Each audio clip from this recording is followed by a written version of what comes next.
Salam, mən Həqiqət müəllimə. Bugün sizlərə təbiət 6-cı sinif 7-ci bölmə dəyişən yer kürəsinin izahını paylaşacağam. Biz artıq bilirik ki, yerin daxili 3 təbəqəsi mövcuddur. Bunlardan xaricdən başlayaraq yer qabığı, daha sonra mantiya, daha sonra ən daxildə nüvəni qeyd edirdik. Yer qabığı 70 km, mantiya 2900 km, nüvə 6378 km civarında qalınlığa malikdir. Bu səbəbdən də yer qabığı mantiya nüvə ardıcıllığında qalınlıq da artmış olacaq. Həmçinin də temperatur yer qabığı mantiya və nüvə ardıcıllığında yüksəlir. Yer qabığı daha çox bərk tərkibə malikdir. Bu səbəbdən də dəyişən yer kürəsi bölməsində biz əsasən yer qabığını və onu təşkil edən suxurları öyrənəcəyik. Çünki təbiətdəki suxurlar yer qabığında formalaşır. Mantiya ilə, nüvə ilə formalaşmır, yer qabığı ilə formalaşır. Əsasən buna görə də bu şəkildə qruplaşdıracağıq. Suxurları müxtəlif xüsusiyyətlərinə görə qruplara bölmək olar. Suda həll olan suxurlar, suda həll olmayan suxurlar və yaxud da qeyd edə bilərik bərk suxurlar, yumuşaq suxurlar. Amma biz əsasən suxurları yaranmasına görə qruplaşdıracağıq. Yaranmasına görə suxurları 3 qrupa böləcəyik. Maqmatik suxurlar, çökmə suxurlar, bir də metamorfik suxurlar. Maqmatik suxurlar adından, maqma sözündən belə düşünə bilərik. Maqma vulkan püskürməsi zamanı yerin daxilindən yuxarıya doğru çıxırdı və çıxdıqdan sonra da lavaya çevrilirdi, soyuyurdu və biz artıq buradan bilirik ki, maqma vulkan püskürməsi zamanı yer qabığının üzərinə çıxır. Və maqma çıxdıqdan sonra yer qabığının üzərinə olduğu kimi qalmır təbii ki. Çünki o daha sonra lavaya çevrilir, bərkiyir və süxurlaşır. Kövrək də olsa aqreqat halını dəyişir, yəni bərkiyir və biz o zaman buna maqmatik suxur deyə bilirik. Bu suxur növü ən qədim suxurdur. Yəni ilk yaranmasına görə qruplaşdırdıq gördüyünüz kimi və ilk yaranan suxur maqmatik suxur olur. Və maqmatik suxur həm çökmə suxura, həm metamorfik suxura daha sonra çevrilə bilər. Yəni özündən sonraki hər iki növə çevrilə bilər maqmatik suxur. Bura biz misal göstərə bilərik. Maqmatik suxurlardan obsidianı, qraniti, bunlar maqmatik suxurlar üçün öyrənəcəyimiz nümunələrdir. Bu suxurlardan biz obsidian üçün qeyd edə bilərik ki, onu dekor kimi istifadə edirlər. Yaşayış məntəqələrində, parklarda dekorasiya məqsədi ilə obsidiandan istifadə olunur.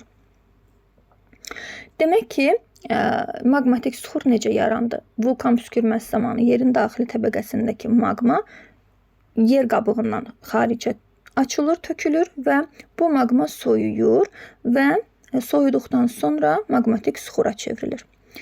Və yaxud da ki, soyuduqdan sonra yer üstü üzərinə çıxdıqdan sonra lavanın da soyuması nəticəsində maqmatik suxurlar formalaşa bilər. Hətta lava maqmadan daha sürətli şəkildə soyur. Çünki maqma yerin ən dərin qatlarından xaricə çıxır, amma lava nisbətən yuxarı qatlardan xaricə çıxır. Buna görə də soyuması qismən daha sürətli baş verir. Hər ikisi maqmatik suxurların formalaşmasında iştirak edə bilir. Növbəti suxur növümüz çökmə suxurdur. Çökmə suxurlar qeyd etdik ki, maqmatik suxurlardan əmələ gəlib və təbiətdə ən geniş yayılan suxur növüdür. Çökmə suxur maqmatik suxurdan əmələ gəlir. Bəs necə əmələ gəlir? Əvvəlcə bu qeyd etdiyimiz maqma xaricə çıxdı, soyudu, bərkidi və maqmatik suxura çevrildi dedik. Daha sonra bu maqmatik suxur küləyin təsiri ilə, müxtəlif mexaniki təsirlər vasitəsilə parçalanır, yerini dəyişdirir, hərəkət edir, başqa bir külək vasitəsilə başqa bir yerə aparılır. Tərkibinə bitki və heyvan qalıqları qarışır. Təbii ki, külək onu hərəkət etdirərək müxtəlif yerlərə apararkən tərkibinə müxtəlif heyvan qalıqları, bitki qalıqları qarışır və nəticədə bu qarışım bərkləşir. Yəni yeni bir tərkibə malik olur, sıxılır, bərkləşir və uzun illər də üstündə təbəqələşmə gedir. Təzyiq altında yerin dərin qatlarına doğru yönəlir və nəticədə çökmə suxurlara başlanğıc verir. Çökmə suxurların əsas xüsusiyyəti lay şəklində olması və rəngbərəng görüntü şəklində görünməsidir. Və burada misal olaraq biz göstərə bilərik çay daşını, qum daşını, əhəng daşını nümunə kimi göstərə bilərik. Qum daşından qum elə yadımıza saxlaya bilərik ki, tikinti işlərində istifadə oluna bilər. Həmçinin də şüşənin hazırlanması zamanında qum daşından istifadə oluna bilər. Növbəti suxur növümüz metamorfik suxurdur. Metamorfik suxur ən müasir suxur növüdür və həm maqmatik suxurdan, həm də çökmə suxurdan formalaşa bilir. Bura misal olaraq göstərə bilərik kvarsiti, mərməri, həmçinin onlardan istifadə edirik biz. Kvarsitdən də, mərmərdən də istifadə olunur. Heykəllərin, büstlərin hazırlanmasında mərmərdən əsasən istifadə olunur. Kvarsit qum daşından, mərmər isə əhəng daşından formalaşır və biz də bilirik ki, qum daşı da, əhəng daşı da hər ikisi çökmə suxurdur. Yəni çökmə suxurun metamorfik suxura çevrilməsi nümunələrinə bunlar misal göstərə bilərik. Qum daşı kvarsitə, əhəng daşı isə mərmərə çevrilir. Təbii ki, daha sonraki inkişaf dövriyyəsində. Bu suxurların bir-birinə çevrilməsi su dövranını xatırladır. Necə ki, su təbiətdə dövr edirdi. Əvvəlcə toplandığı su hövzələrindən günəş təsiri ilə buxarlanırdı, çıxırdı havaya və havada buludda toplanırdı. Hava soyuduğu zaman buludda toplanan buxar təzədən kondensasiya edib mayeyə çevrilərək yağış şəklində yer kürəsinə yağırdı və yenidən su hövzələrində toplanırdı. Bu bir dövri prosesdir. Yəni başladığı nöqtəyə geri qayıtdığı bir prosesdir. Suxurlar da əslində dövri bir prosesdən keçirlər. Yəni necə ki bir-birindən əmələ gəlirlər. Buna görə də biz buna suxurların dövranı deyə bilərik. Məsələn, maqma ya da lava çevrildi maqmatik suxura. Daha sonra maqmatik suxur həm çökməyə, həm metamorfik suxura çevrilə bilər. Həmçinin də çökmə suxur metamorfik suxura çevrilə bilər. Daha sonra isə metamorfik suxur özü yenidən yerin dərin qatlarına getdikcə temperatur artır demişdik axı. Metamorfik suxurlar da orada temperaturun təsiri ilə əriyib yenidən maqmaya və lavaya çevrilir. Maqma və lava da təzədən ən başda yazdığımız kimi maqmatik suxura çevrilir. Yəni maqmatik çevrildi çökməyə və yaxud metamorfika, çökmə çevrildi metamorfika, metamorfik yenidən maqmaya çevrilərək maqmatik suxurların hazırlanmasında istifadə olundu. Bu bir dövri prosesdir və daima təkrarlanır. Daha sonra bölmə içərisində hava şəraiti haqqında məlumat verilib. Havanı biz iki qrupa ayıra bilərik. Havanın elementləri var, bir də havanın hadisələri var. Element deyəndə havanın şəraitində nələr görürük? Biz məsələn hava haqqında məlumatda bizə əsasən nə deyilir? Temperatur, bir də rütubət haqqında məlumat verilir. Çünki temperatur da, rütubət də hava elementlərinə aiddirlər. Bəs havanın hadisələri nədir? Hadisə baş verən bir şeydir, prosesdir. Burada biz məsələn, havada nə baş verə bilər hadisə olaraq? Yağış yağa bilər, qar yağa bilər, şeh düşə bilər, qırov düşə bilər. Bunlar artıq hadisədirlər. Bu hadisələri də və yaxud da yağıntılar adlandıra bilərik. İki qrupa ayıracağıq. Birbaşa havadan çökən, bir də havada olan buluddan çökən hava hadisələri. Birbaşa havadan çökən, havadakı su buxarının soyuq cisimlərə toxunduqca ya da hava şəraiti soyuduqca havadakı su buxarın kondensasiya edərək mayeyə çevrilməsi nəticəsində və yaxud da bərk hala keçməsi nəticəsində formalaşır. Bura şehlə qırovu misal göstərə bilərik. Amma havadakı buluddan çökən hava hadisələrinə isə buludda toplanan su buxarının kondensasiya edərək mayeyə çevrilməsi və təzədən yerə tökülməsi nəticəsində baş verən hadisələr misaldır. Burada qar, yağış və dolunu misal göstərə bilərik. Şeh necə formalaşır və qırovdan fərqi nədir? Buxar, havadakı buxar kondensasiya edəndə şeh yaranır. Amma həmin o kondensasiya etmiş şehin özü donanda isə artıq dondu, bərkidir. Onda qırov formalaşır. Yəni şeh maye halında, qırov isə bərk halda olan hava hadisəsidir. Rütubətin özü isə sırf havadakı buxardır. Yəni havanın tərkibində olan buxarın miqdarı nisbi rütubət haqqında bizə məlumat verir, informasiya verir.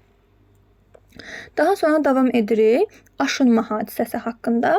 Aşınma biraz tərkibin dəyişməsi, quruluşun dəyişməsi ilə baş verən bir prosesdir. Suxurlarda olur bu və buna müxtəlif təsirlər, mexaniki və fiziki, kimyəvi proseslər təsir göstərə bilir. Bu səbəbdən də biz aşınmanı 3 qrupa böləcəyik. Aşınmanın əsas 3 qrupuna fiziki aşınma, kimyəvi aşınma, bir də bioloji aşınma kimi qruplaşdıracağıq. Bioloji aşınmaya üzvi aşınma da deyilə bilər. Belə də qarşımıza çıxa bilər. Fiziki aşınmada heç bir dəyişiklik kimyəvi cəhətdən dəyişiklik olmur. Sadəcə fiziki, görünüş cəhətdən dəyişiklik olur. Bu hadisəyə nümunə olaraq Apalaç dağlarındakı fiziki aşınmanı misal göstərə bilərik. Və yaxud da Misir piramidalarında əvvəl tam iti uclu piramida formasında olsa da, indi aşınaraq nisbətən quruluşunu dəyişib. Amma tərkib dəyişməyib, süxur olduğu tərkibdə qalıb. Əgər tərkib dəyişməyibsə, biz buna fiziki aşınma deyəcəyik. Apalaç dağlarında əvvəllər hündürlük 9000 metr olsa da, hal-hazırda təqribən 2037 metrdir. Görün nə qədər azalma baş verib aşınma nəticəsində, sırf fiziki aşınma nəticəsində. Fiziki aşınmaya misal olaraq, məsələn, süxurun deyək ki, ortasında bir çat var. Bu çata su dolub. Su aqreqat halını dəyişib. Su burada heç bir kimyəvi reaksiyada iştirak etməyib. Su aqreqat halını dəyişib, olub buz. Buz da bilirik ki, genişlənəcək və genişləndiyi üçün o süxuru itələyəcək kənarlara doğru və süxurun parçalanmasına səbəb ola biləcək. Burada su fiziki aşınmada iştirak etdi. Çünki heç bir kimyəvi reaksiyaya girmədi. Sadəcə halını dəyişdi və biz də bilirik ki, suyun, maddənin hal dəyişməsi, ərimə, qaynama, buxarlama, bunlar hamısı fiziki hadisələrdir. Ona görə biz bunu suyun halını dəyişməsi ilə baş verən aşınmanı fiziki aşınma kimi qruplaşdıracağıq. Amma kimyəvi aşınmada artıq tərkib dəyişir. Burada maddələr, elementlər reaksiyaya girirlər süxurlarla və bu da süxurların tərkibini dəyişdirir. Burada da su iştirak edə bilər, amma burada su artıq kimyəvi reaksiyada iştirak edəcək. Məsələn, yağış yağır, yağışın o tərkibindəki maye süxurlar tərkibindəki maddələrlə reaksiyaya girir və onun tərkibini dəyişdirir. Artıq burada su kimyəvi aşınmada iştirak edir. Çünki kimyəvi hadisə yaradır, yəni reaksiyaya girir. Ona görə burada kimyəvi aşınmanı misal göstərəcəyik. Burada həmçinin sudan başqa müxtəlif maddələri, oksigeni, karbonu da misal göstərə bilərik ki, onlar da digər elementlərdə, həmçinin maddələrdə misal göstərə bilərik. Çünki təbiətdəki bütün maddələr reaksiyaya girmə gücünə malikdirlər və onların təsiri ilə olan aşınmaya kimyəvi aşınma deyəcəyik. Sonuncu aşınma növümüz bioloji aşınma adlanır. Bioloji aşınmada biologiya canlıları öyrənir. Burada canlıların təsiri ilə aşınma qeyd edəcəyik. Məsələn, heyvanların süxurlara təsiri ola bilər, ya da məsələn deyək ki, müxtəlif heyvan soxulcanlar torpaq altında qazıntılar edirlər ya da bitki kökləri torpağın altına doğru uzandıqca bir sərt cismə toxunduqda, süxura toxunduqda maddə ifraz edərək onu parçalayırlar və bu da həmçinin bioloji aşınmaya misal ola bilər. Yəni canlının təsiri ilə gedirsə artıq bu bir bioloji aşınmadır. Daha sonra bölmə içərisində torpağın yaranması haqqında qısa bir məlumat var. Torpaq da yenə yerin qabığının ən üst səthində formalaşır və torpağın tərkibində süxurlar, aşınmış süxurlar mövcuddur. Həmçinin torpağın tərkibində müxtəlif canlıların ölmüş qalıntıları mövcuddur, yəni canlı qalıqlar mövcuddur və bu qalıqlar nə qədər çox olarsa, torpağın tərkibi bir o qədər münbit torpaq olacaq artıq. Torpağı müxtəlif quruluşuna görə, yəni mexaniki tərkibinə görə və sair qruplaşdırmaq olar. Məsələn, qumlucalı torpaq var, gilli-gillicəli torpaq var. Amma biz əsasən torpağı rənginə görə qruplaşdıracağıq təbiət dərsliklərində və qara, qırmızı və boz olaraq qruplaşdıracağıq. Qara torpağa qaralığı verən onun tərkibindəki canlıların ölmüş, yəni bioloji qalıqlarıdır. Çoxdur deyə, minerallarla zəngindir deyə qara görünür və bu da onu əkin-biçin üçün daha faydalı torpaq eləyir. Amma boz torpaq üçün deyəcəyik ki, boz torpaq minerallarla daha az zəngindir, yəni ümumiyyətlə minerallar azdır tərkibində. Ona görə də əkinçilik üçün heç də əlverişli deyil. Qırmızı torpağın isə tərkibində daha çox dəmir kimi qırmızılıq verən bəzi elementlər olduğuna görə onlar qırmızı rəngdə görünürlər və daha çox tikinti materialı olaraq istifadə olunurlar. Biz əgər torpağa düzgün qulluq etməsək, onu gübrələrlə daha çox miqdarda zəhərləsək ya da tullantı məhsulları ilə zəhərləsək, bu da onun keyfiyyətini aşağı salır. Hətta suvarmanın belə normal aparılmaması da həmçinin keyfiyyətini torpağın aşağı salır. Məsələn, əgər suvarma yaxşı aparılmasa, torpaqda duzun miqdarı artar. Duzun miqdarı artdığı üçün isə torpaq artıq şor olacaq, şoranlaşacaq və şoranlaşmış torpaq üçün münbitlik daha az miqdarda münbitlik olacaq. Bu da onu əkin-biçin üçün faydasız bir hala gətirmiş olacaq. Demək, biz münbit torpağın tərkibi necə olmalıdır, bunu bilməliyik. Münbit torpağın tərkibini 4 yerə bölsək, tərkibində mütləq su olmalıdır, hava olmalıdır, bitki heyvan qalıqları olmalıdır, bir də mineral maddələr olmalıdır. Dedik ki, əsas torpağın tərkibini mineral maddələrinin çoxluğuna görə dedik ki, ya münbitdir, ya da münbit deyil. Ona görə təqribən torpağın hardasa 70-80%-ni münbit torpağın tərkibini mineral maddələr təşkil eləyir.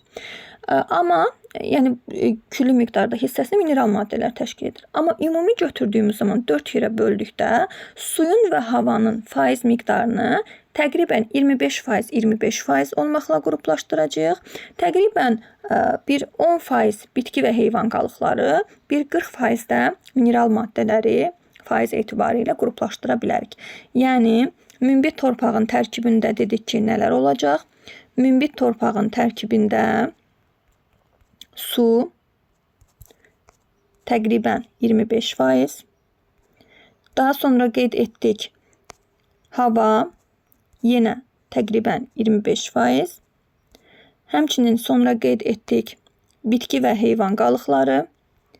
Bitki heyvan qalıqları, çünki bitki və heyvan qalıqları olmasa bu mineral maddələrin formalaşmasının baş verməsi mümkün deyil. Bitki və heyvan qalıqları redusent orqanizmlər tərəfindən minerallaşdırır və mineral maddələrə çevrilir. Bu da təqribən 10% miqdarında olacaq və son olaraq mineral maddələrdə